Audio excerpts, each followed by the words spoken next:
우리가 사노라면 소원들이 있죠. 누구나 그런 소원이 있고 꿈이 있습니다. 근데 많은 경우에는 그 소원이 그저 소원으로만 그쳐버리고 소원을 이루지 못하는 경우가 참 많이 있죠. 또 소원이 있었고 정말 그 소원을 성취하게 되는 분들도 있습니다만은 또 많은 경우에는 소원을 이루기는 했지만 이제 삶의 마지막이 다가오게 될 때 죽음의 문턱에서 몰려오는 정말 큰 후회, 허무, 분명히 소원을 이루기는 했는데 허무만 남게 되는 그런 경우도 있습니다. 그런데 오늘 이제 우리가 본문을 통해서 특별히 다시 한번 에스라에 대해서 살펴보게 되는데, 에스라 이분에게는 소원이 있었어요. 그리고 그 소원을 성취했고, 그뿐만 아니라 하나님 앞에 이제 서게 될 그런 이제 삶의 그 마지막 순간에도 허무가 남는 것이 아니라 정말 하나님 앞에 감사로만 충만해지는, 그리고 자기가 자기 자신을 향하여서도 너 정말 최선 다해서 살았다 할 만한 그런 이제 삶의 결과를 가진 그런 이제 에스라, 이 에스라에 대해서 오늘도 조금 생각해 보려고 합니다. 에스라가 어떤 소원을 가졌고 또 어떻게 그 소원을 이루었는지, 특별히 오늘날 우리들의 소원과 좀 비교도 해보고 정말 그 아름다운 소원을 이루기까지 어떻게 해야 하는지 우리가 영적인 그런 통찰을 갖게 되는 시간이 되었으면 참 좋겠습니다. 이제 이 에스라는 2차 포로 귀환 민들을 인솔하게 되는 분이지요. 2차 포로를 이제 다시 귀환하게 될 때, 그들을 인솔해서 오게 될 때 그 당시에 왕인 아닥사스다 왕에게 아예 전권을 위임받고 엄청난 그런 호의와 또 물질적으로나 정신적으로나 대단한 이제 지지를 받아서 정말 그의 꿈을 이루게 되지요. 자, 그러면 먼저 이 그 조서의 내용을 좀 봤으면 좋겠어요. 이 조서의 내용은 오늘 본문 12절에서부터 이제 26절까지 쭉 있게 되는데, 아닥사스다 왕이 조서를 이제 내려서 그 에스라가 가졌던 이제 꿈이었습니다만은 자기 고국으로 돌아가서 그곳에서 정말 하나님의 백성들이 하나님의 백성답게 살 수 있는 그런 하나님의 말씀을 가르칠 것을 그가 소원했었거든요. 그런데 이것이 이제 아닥사스다 왕의 적극적인 지지를 통해서 이루어지게 되는 일이 일어나는 겁니다. 그러면 아닥사스다 왕이 조서를 내리면서 어떻게 지원했는지를 조금 살펴보면 13절에는 이렇게 말합니다. 우리 13절도 한번 읽어볼까요? 다 같이 시작.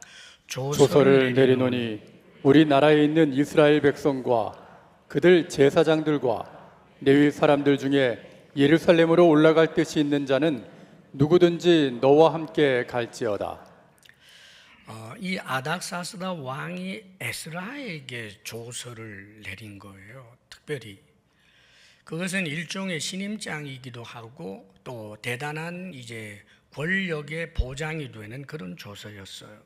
그런데 그 조서 내용 중에 하나가 페르시아에 살고 있는 사람들 가운데, 이스라엘 사람들 가운데 이제 예루살렘과 유대 쪽으로 올라갈 뜻이 있는 사람은 누구든지 올라가도 좋다, 이런 허락이 있었습니다. 그리고 14절에 보면 더 놀라운 그런 조서 내용이 나오는데 14절도 한번 읽어볼까요? 14절 시작. 너는 내 손에 있는 내 하나님의 율법을 따라 유다와 예루살렘의 형편을 살피기 위하여 왕과 7 자문관의 보냄을 받았으니. 자, 이 에스라를 지금 파송하는 형식으로, 그것도 왕과 7 자문관의 보냄을 받는 공식적인 파송인 것으로 그렇게 조서 내용을 꾸며줘요. 사실 에스라는 자기 지금 무너졌지만 이제 고국으로 돌아가서 스룹바벨 성전을 짓고 지금 살고 있는 저들이 하나님의 말씀에 대해서 너무 무지하기 때문에 저들에게 하나님의 말씀을 가르칠 수 있으면 좋겠다라고 하는 그런 사실 소원이 있었는데, 이 일을 세상에 이스라엘 사람이 아닌데도 페르시아의 왕이니 그 개인적으로만 지지하는 것이 아니라 7 자문관이라고 하면 페르시아의 최고위 직의 사람들이에요. 그러니까 국가적인 행사로 페르시아가 마치 이스라엘 사람들의 신앙적인 문제를 위해서 에스라를 파송하는 것과 같은 그런 형식으로 지금 밀어주고 있는 것입니다. 이건 정말 놀라운 일이에요. 에스라 개인의 소원에 불과할 만한 일을 그저 왕이 친근하기 때문에 그래 허락하마 하는 정도가 아니라 왕과 7 자문관이 에스라가 다시 예루살렘으로 올라가게 되는 그 이유에 대한 그 목적에 대해서 율법을 따라 유다와 예루살렘 형편을 살피기 위하여 보냄을 받은 거다. 너 이건 얼마나 놀라운 이야기입니까, 여러분?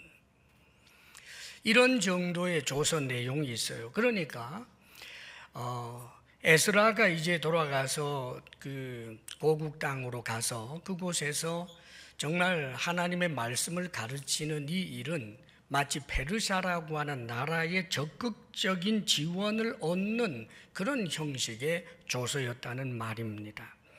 그러면서 각종 이제 예물을 드린다라고 하는데 15절 말씀에는 이런 표현이 있어요. 왕과 자문관들이 예루살렘에 거하시는 이스라엘 하나님께 성심으로 드리는 은금을 가져가라. 왕 자신도 성심으로 드린다. 그리고 7 자문관도 성심으로 이 은금을 드린다. 그러면서 이 페르시아 바벨론 특별히 도성에 있는 수많은 페르시아 사람들도 원한다면 예물을 드려라, 은금을 드려라, 자신들이 본을 보였으니까. 그리고 이스라엘 사람들도 거기 가든지 가지 않든지 예물을 드릴 사람들은 드려라. 왕과 자문관이 스스로 본을 보이면서 이 예루살렘에서 정말 하나님 앞에 제사를 드리고 또 여러 가지로 율법을 가르치고 하는데 필요한 모든 그런 경비가 부족함이 없도록 하는 그런 세심한 배려를 하고 있는 그런 조서 내용입니다. 그리고 이 돈에 대해서 사용하는 권한은 너에게 있으니까 에스라야, 네가 그것을 가지고 하나님께 제사를 드리고 필요한 일 예루살렘 성전을 위하여 쓰지만 혹 남는 것이 있다면 그렇다면 그것은 너희 형제가 좋게 여기는 일에, 그리고 하나님께서 원하시고 기뻐하시는 일에 하나님의 뜻을 따라 쓰면 된다 하고 수많은 은금을 주면서도 그 은금을 사용하는 일에 대하여 권한을 부여하고 있는 그런 조서 내용이기도 합니다.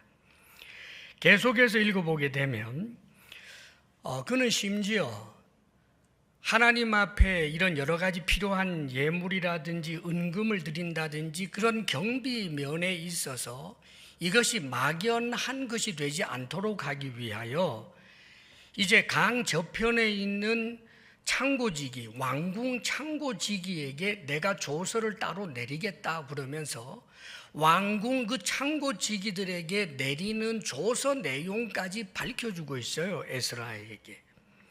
그가 어떻게 했느냐 하면 오늘 이 말씀 가운데서 특별히 7장 말씀을 한번 읽었으면 좋겠습니다. 20절, 21절 말씀 우리 또 한번 읽어봤으면 좋겠습니다. 다 같이 시작. 그 외에도 내 하나님의 성전에 쓰일 것이 있어서 내가 드리고자 하거든 무엇이든지 궁중 창고에서 내다가 드릴지니라. 나 곧 아닥사스다 왕이 유브라데 강 건너편 모든 창고지기에게 조서를 내려 이르기를 하늘의 하나님의 율법학자 겸 제사장 에스라가 물은 너희에게 구하는 것을 신속히 시행하되. 예.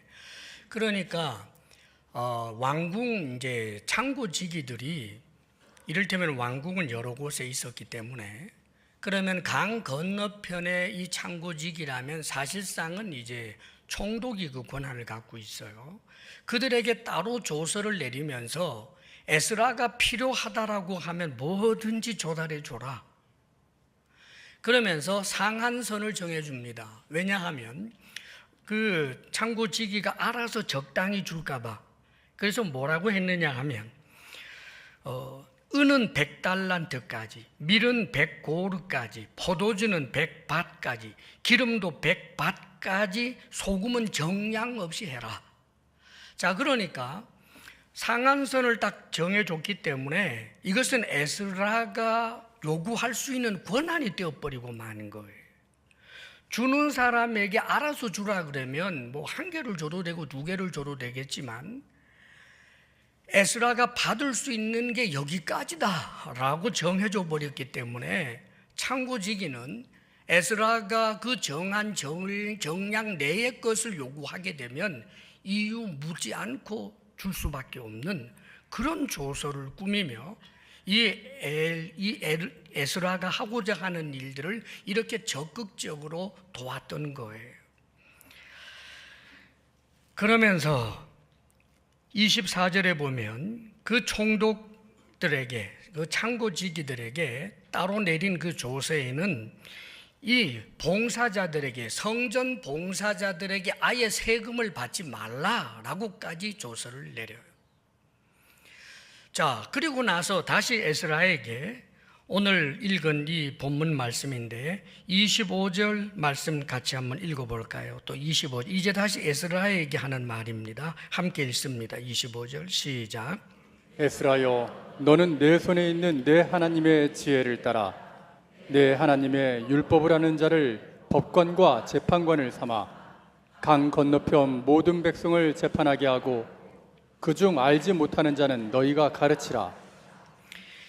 이제 창고지기들에게 내린 조서 내용도 에스라에게 알려줘서 에스라가 그 권한을 충분히 이용할 수 있도록 하면서 조서 내용에서 에스라를 딱 지명하면서 하는 말이 네 손에 있는 네 하나님의 지혜를 따라서 하나님의 율법을 잘 아는 사람들을 재판관으로 세울 수 있는 그런 인사권을 줄 테니까 그런 사람들을 재판관으로 삼고 그리고 강 건너편에 있는 그 하나님의 백성들에게 율법을 알지 못하는 그들을 율법을 잘 가르쳐서 하나님의 백성답게 살도록 해라.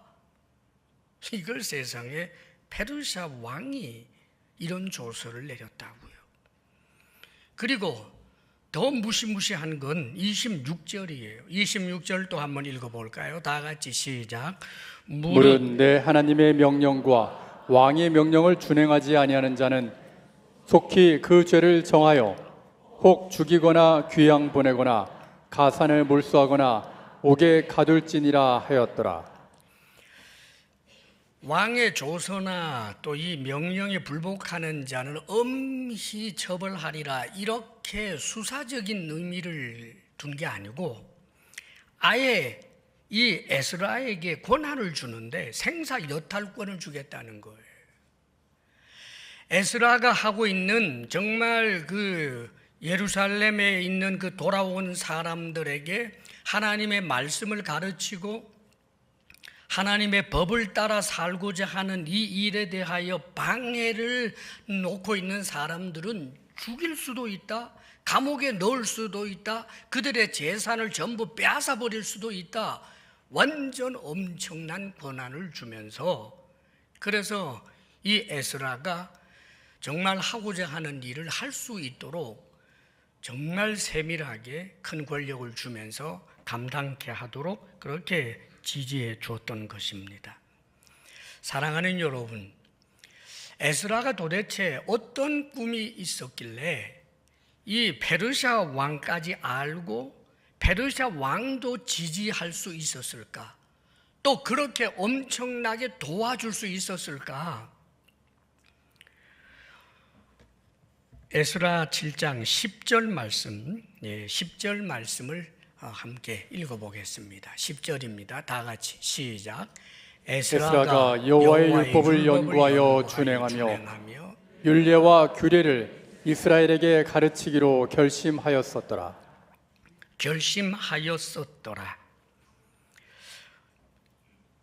여호와의 율법을 잘 연구하고 그 말씀을 따라 살아서 이 율례와 규례를 이스라엘에게, 이스라엘 백성들에게 가르치기를 에스라왕초 결심하고 있었단 말이에요. 에스라의 소원인 무엇인가? 다시 고국으로 돌아간 그 초라한 하나님의 백성들이 이제는 세월이 점점 흐르면서 그 스룹바벨 성전을 건축했던 주역들은 다 죽어버렸고 이제 적어도 60년이 지났단 말이에요. 스룹바벨 성전이 완공이 되고 난 다음에 60년 세월이 지나면서 그곳에서 태어났거나 어린 시절 다시 예루살렘으로 돌아간 사람들이 하나님의 말씀에 대하여 잘 알지 못하기 때문에 하나님의 백성의 정체성이 사라지고 있었던 거예요. 그들은 망한 이스라엘 나라의 후손들이라는 것은 알고 있으면서도 어렴풋이 그들의 조상들에게서 자신들이 하나님의 백성이라는 것은 알고 있었지만 하나님의 법에 대해서는 너무나 무식한 사람들이 되어 있었기 때문에 그것을 전해 듣고 있었던 에스라는 내가 가서 저 하나님의 백성들이 하나님의 말씀을 제대로 알아서 하나님의 말씀을 따라 살게 만들고 하나님의 백성답게 하는 일을 했으면 좋겠다. 그게 소원이었다고요. 이게 오래전부터 가졌던 결심이에요. 에스라는 누구입니까? 그는 페르시아에서 태어나고 자라난 사람이에요. 그는 제사장이지만 사실상 제사장 직분을 한 번도 감당해 보지 못했지만 하나님의 제사장이라고 하는 그 신분의 고귀함을 잘 알고 있었을 뿐만 아니라 제사장은 하나님의 말씀을 사람들에게 가르치는 일을 한다라고 하는 그 사실을 알고는 율법을 연구하고 또 연구하고 그 율법 말씀을 따라 살면서 그 율법에 대하여 정말 익숙한 자가 될 뿐만 아니라 이제는 이것을 정말 하나님의 말씀을 잘 알지 못하는 사람들에게 내가 가서 좀 가르쳤으면 좋겠다. 에스라는 페르시아에서 태어나서 정말 크게 성공한 사람, 페르시아의 고위직 신분을 가진 사람이에요. 뭐가 부럽겠습니까, 여러분? 얼마나 따뜻하게 권력을 누리면서 살고 있었겠습니까? 그런데 저 척박한 정말 무너지고 초라해져 버린 그 고국의 예루살렘 유대 지역으로 가서 그 초라한 그런 사람들에게 하나님의 말씀을 가르쳐야 되겠다라고 하는 이런 소원을 에스라가 가지고 있었던 거예요. 사랑하는 여러분, 그러면 이 에스라의 이런 소원은 어떻게 성취될 수 있었을까요? 물론 하나님의 역사입니다. 하나님께서 도우셨고 하나님께서 에스라가 가진 그 소원과 꿈을 하나님께서도 기뻐하셨기 때문에 그 꿈이 이루어지도록 아닥사스다 왕의 마음도 움직여 주시고 하나님께서 역사하셔서 수많은 돕는 사람들을 붙여주신 하나님의 은혜와 역사가 분명히 있었습니다. 그런데 사랑하는 여러분, 에스라가 도대체 이런 별나고도 놀라운 꿈을 꿀 수 있었던, 그런 소원을 가질 수 있었던 이유가 뭘까? 적어도 에스라는 하나님께서 원하시고 뜻하시는 하나님의 마음을 그가 알고 있었기 때문입니다. 사실 너무나 많은 유대인들이 하나님의 백성이라고 하는 이스라엘을 완전히 멸절시키는 그 일에 의해서 하나님은 전지전능하시다고 할 수 없다라고 생각하는 사람들도 있었고, 또 하나님께서는 잔인하시다, 너무하시다 이런 생각을 하는 사람들이 많았습니다. 어떻게 생각하면 그래도 우상 숭배도 하고 혼합주의에 빠지기는 했지만 아예 하나님의 이름을 전혀 부르지 아니하는 바벨론보다는 그래도 유대 나라가 더 하나님의 이름을 부르지 않았겠습니까, 여러분? 그런데 더 악한 나라를 들어서 상대적으로 덜 악한 이스라엘을 괴멸시켜버린 이 하나님에 대하여 이해하지 못해서 하나님의 정의가 도대체 어디 있느냐고 따지는 그런 선지자도 사실상 있었던 것입니다, 여러분. 그런데 사랑하는 여러분, 에스라는 하나님이 하나님의 백성을 얼마나 사랑하고 계시는지를 알고 있었습니다. 아니, 하나님이 하나님의 백성을 사랑한다면서 어떻게 바벨론에 의하여 어린아이까지 땅바닥에 패대기쳐 죽게 하는 그런 일이 일어나도록 내버려 둘 수 있느냐고 항변하는 사람들도 있었겠지만, 그러나 에스라는 하나님의 마음을 압니다. 사랑하는 여러분, 우리가 생각할 때 저 구약의 하나님의 백성을 우리가 성경 속에서 종종 만납니다마는, 그러면은 이 구약의 하나님의 백성을 우리가 너무 평가절하할 때가 많아요. 하나님을 늘 마음 아프게 하고 하나님도 별로 그렇게 대단하게 여기지 아니하는 그런 대상으로 생각하는 것처럼 우리가 그런 착각에 빠질 때가 많습니다. 그러나 여러분, 전혀 그렇지 않습니다, 여러분. 사실 하나님께서 인간을 구원하는 구속사를 이끌어갈 때 이스라엘이라고 하는 하나님이 선택한 나라, 이 유대 백성은 아주 독특하고도 놀랍고 놀라운 그런 위치를 가지고 있습니다, 여러분.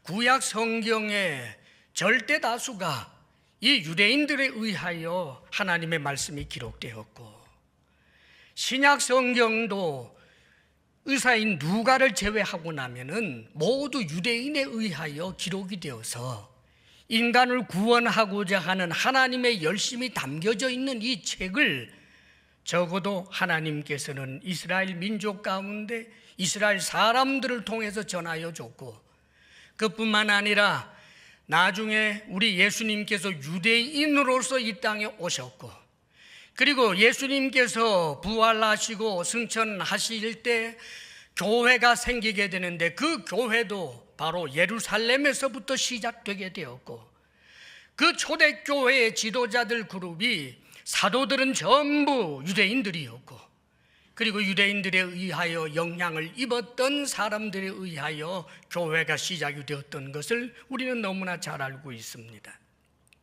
성경은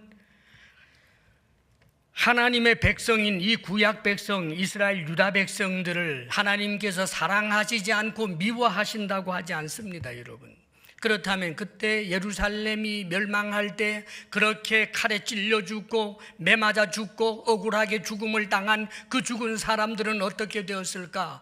예, 참으로 아픈 일이지요. 하나님께서 진노의 막대기를 들었을 때 사람들이 생각하는 것보다 훨씬 더 맵고 무섭고 아프다는 것을 보여줍니다. 그러나 여러분 아십니까? 칼날 앞에서 죽어가고 있는 그 사람들 가운데는, 그 하나님의 백성인 유대인들 가운데는 에스라가 전하여 줬던 하나님의 말씀을 기억하는 사람들도 있었고, 죽어가는 마당에서 오 하나님, 우리가 잘못하였습니다, 내가 잘못했습니다, 내 죄 때문입니다, 나를 용서하소서, 나를 긍휼히 여기소서 하며 회개의 눈물을 흘리면서 그런 외마디 비명 속에서 죽어간 사람들이 한둘이 아니었을 것입니다. 여러분, 사랑하는 여러분, 하나님의 진노의 채찍에 맞아서 육신의 생명을 잃는다고 해도 그 가운데서 그 영혼만은 구원을 얻어서 하나님께로부터 영원한 위로를 얻게 된 사람들을 우리는 나중에 천국에서 많이 만날 수 있게 될 것입니다. 여러분, 그러므로 사랑하는 여러분, 이 에스라는 하나님께서 유대 백성들, 하나님 백성이라고 하는 그 유대인들을 미워한다고 생각하는 것이 아니라 하나님의 백성을 사랑하시는 하나님의 뜻을 알고, 저 하나님의 백성을 통하여 하나님께서 인류를 구원하시고자 하시는 그런 구속사에 대하여 그는 이해를 하고 있었던 것입니다. 사랑하는 여러분, 에스라의 그 소원이 성취됨으로 어떤 일이 일어납니까? 에스라로 말미암아 참으로 무너졌던 그 이스라엘 유대 나라가 다시 서게 됩니다. 성전이 세워지게 되고, 그리고 전 세계에서 야훼 하나님을 부르며 회당 예배를 부르며 제사를 드리는 그런 하나님의 백성이 우리 예수님께서 이 땅에 오실 때까지 존재할 수 있게 되었던 것입니다. 그러므로 우리 주님께서 오실 때까지 이 구약 백성들이 반드시 있어야 한다라고 하는 것은 구속사에 있어서 얼마나 중요한 일이 되는지 모릅니다. 사랑하는 여러분, 에스라는 바로 하나님의 마음을 알아서 이런 꿈을 꿀 수 있었던 사람인 것입니다. 오늘 우리들은 어떤 꿈을 가지고 있습니까? 하나님의 마음은 어떤 것일까요? 하나님의 소원은 무엇일까요? 하나님의 소원은 이 신구약 성경을 관통하는 인간을 구원하고자 하는 하나님의 마음입니다. 여러분, 하나님께서는 인간을 구원하시기를 원하십니다.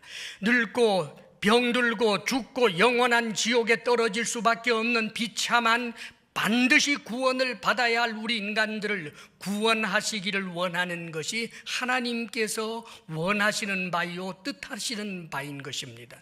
우리 예수님께서 하나님 앞에 기도할 때 할 수만 있다면 이 잔이 내게서 지나가게 하옵소서, 그러나 내 원대로 마옵시고 아버지의 원대로 하옵소서라고 하였는데, 그 기도의 응답은 그가 십자가에 못 박혀 죽는 것이었습니다. 왜 하나님께서 당신의 아들을 십자가에 못 박게까지 내어주셨습니까? 인간들을 구원하고자 하는 하나님의 사랑 아닙니까, 여러분?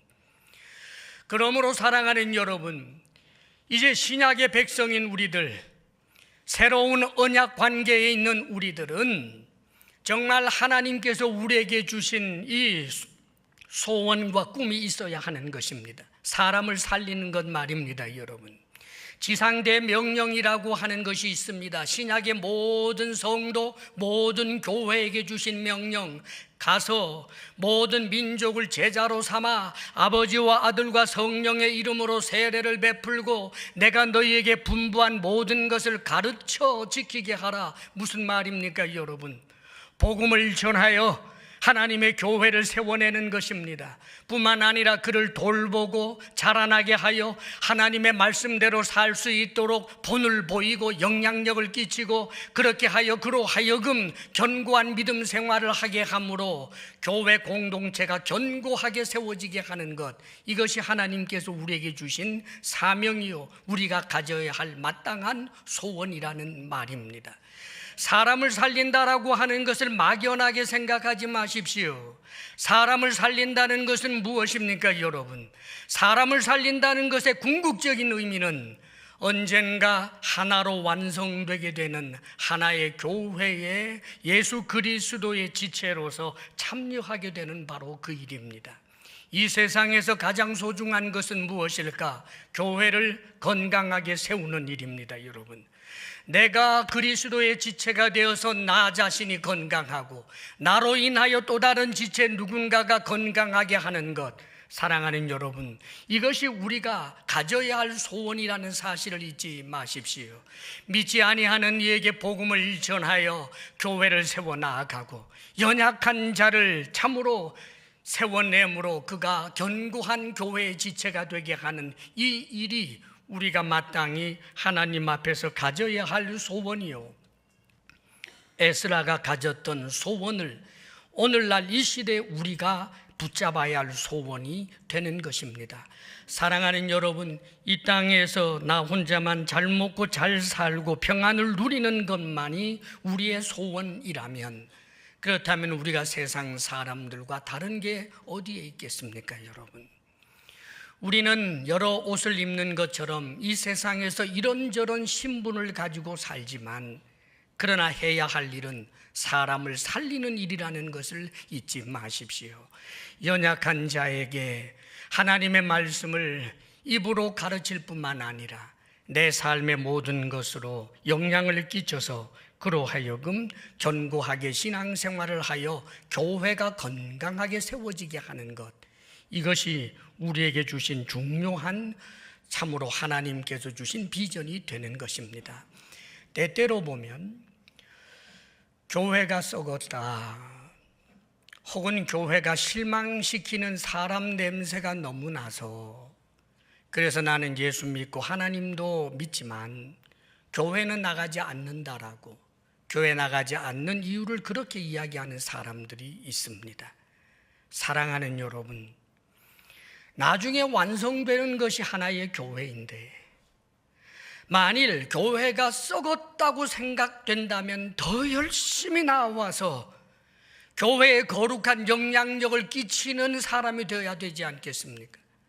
교회가 하나님의 말씀대로 살지 못한다면 하나님의 말씀대로 살아가는 내 모습을 보여주고, 하나님의 말씀이 아니라 다른 것을 따라 살고 있는 교우들에게 거룩한 영향력을 끼치기 위해서라도 더욱더 관계를 맺고 더욱더 사랑하고 섬기고 해야 하는 것 아니겠습니까, 여러분?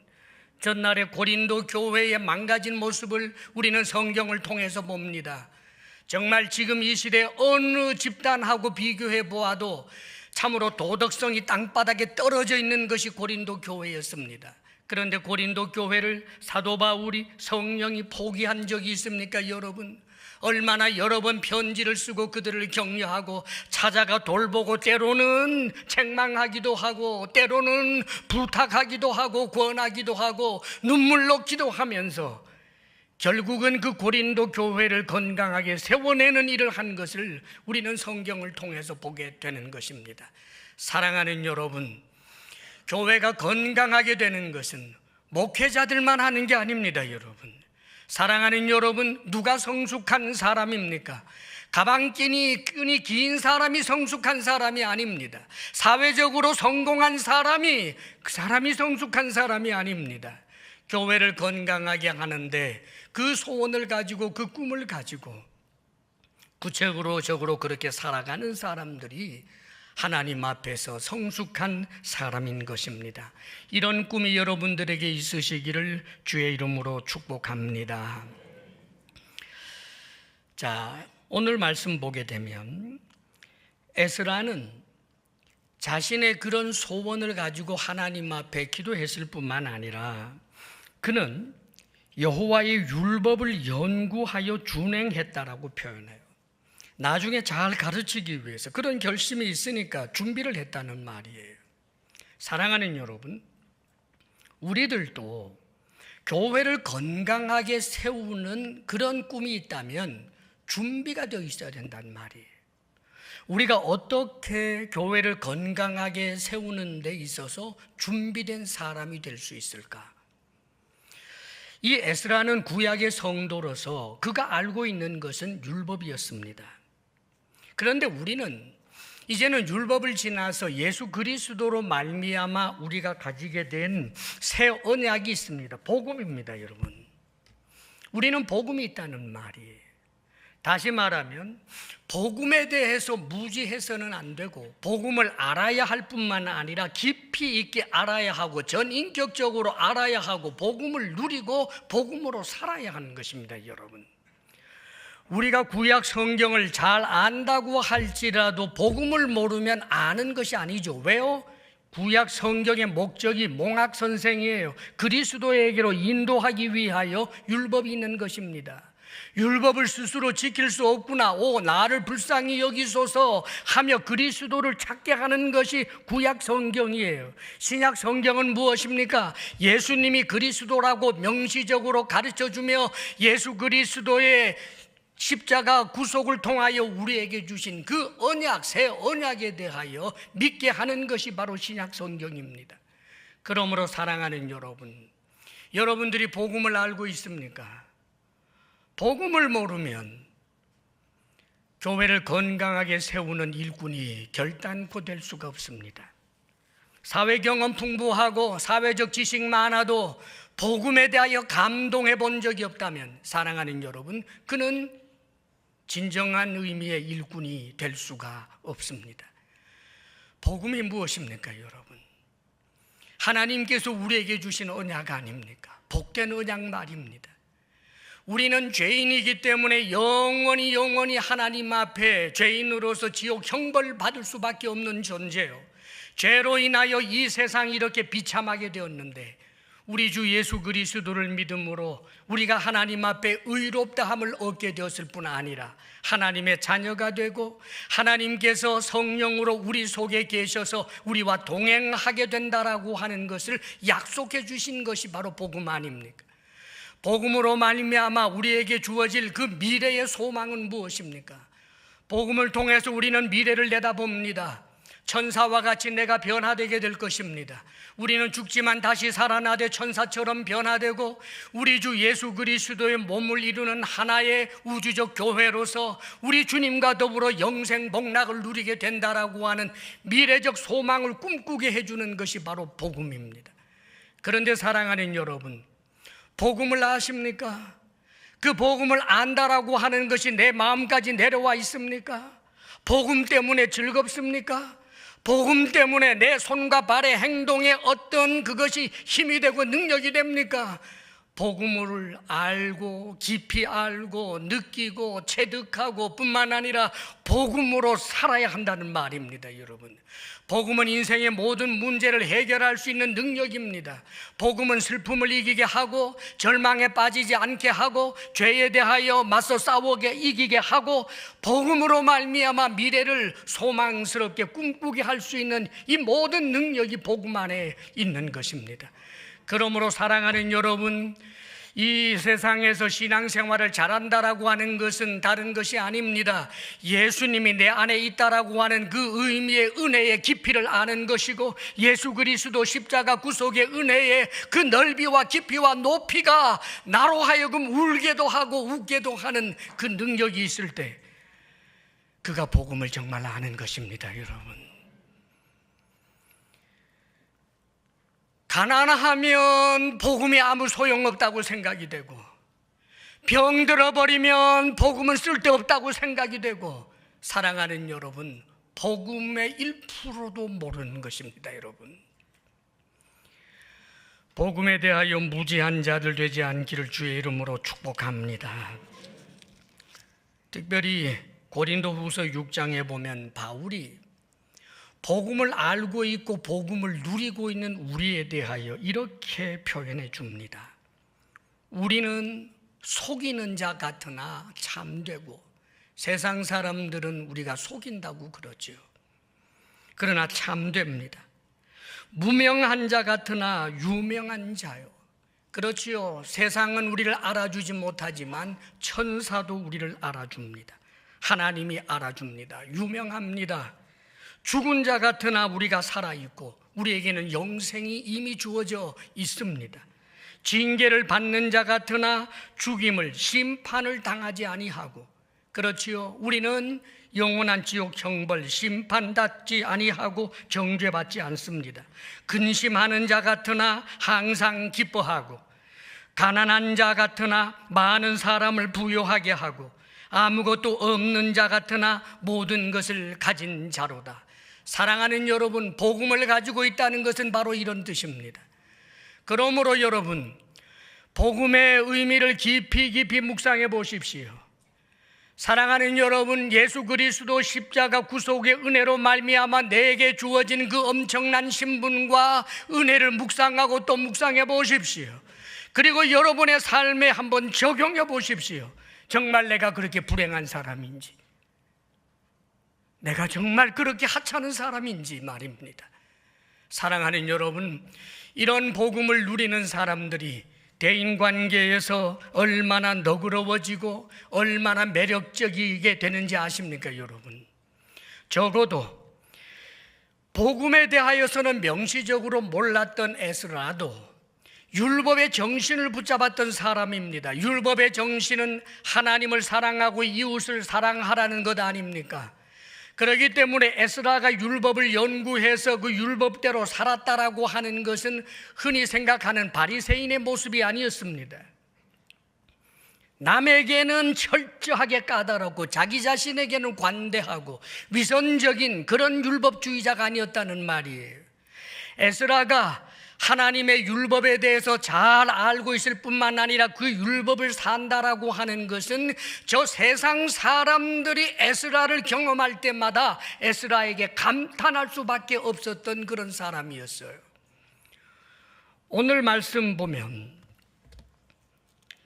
7장 12절 말씀에 이 아닥사스다 왕이 에스라에게 조서를 내리면서 에스라를 호칭하는 그 호칭 내용이 정말 놀라워요.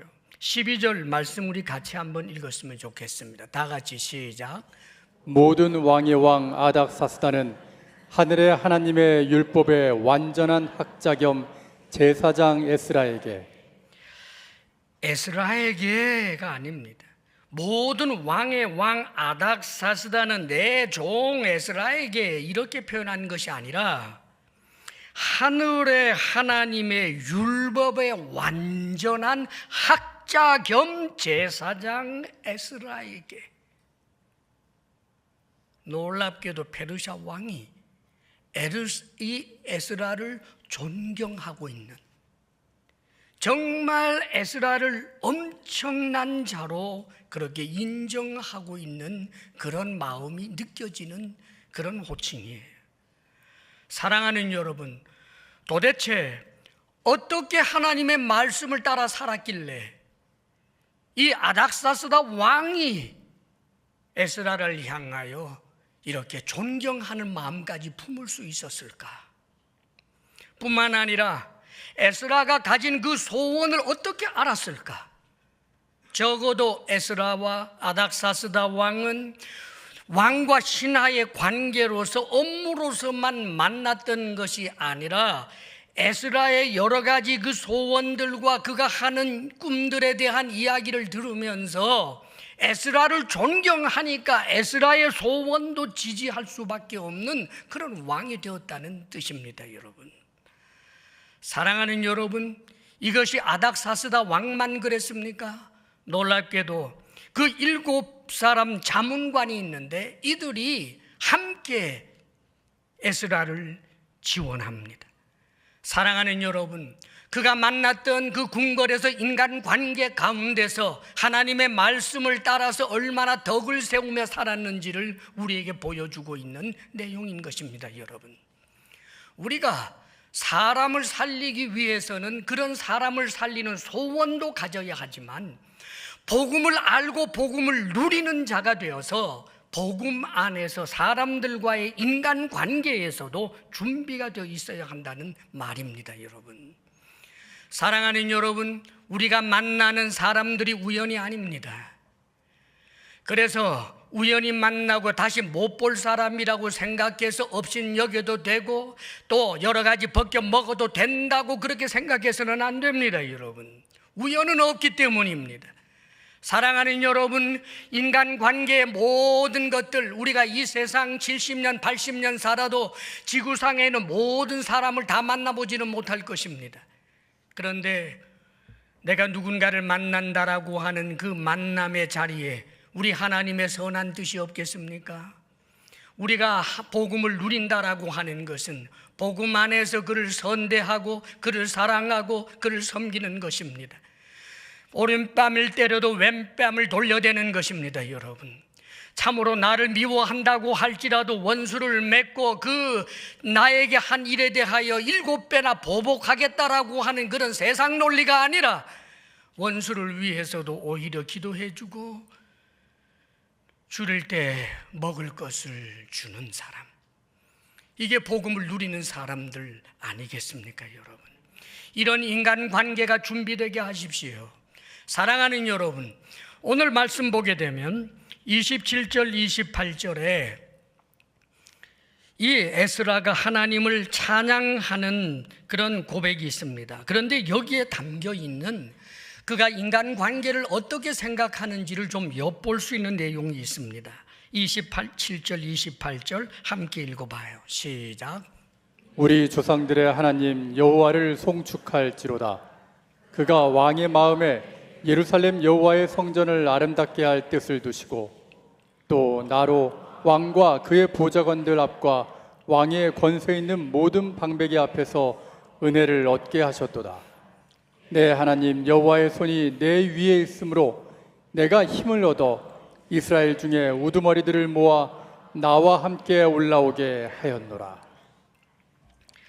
지금 에스라는 아닥사스다 왕과 그 고위직 많은 관리들이 협조하고 도와주었던 것은 하나님께서 역사하셨다라고 하는 것을 분명히 합니다. 초점이 흐려지지 않아요.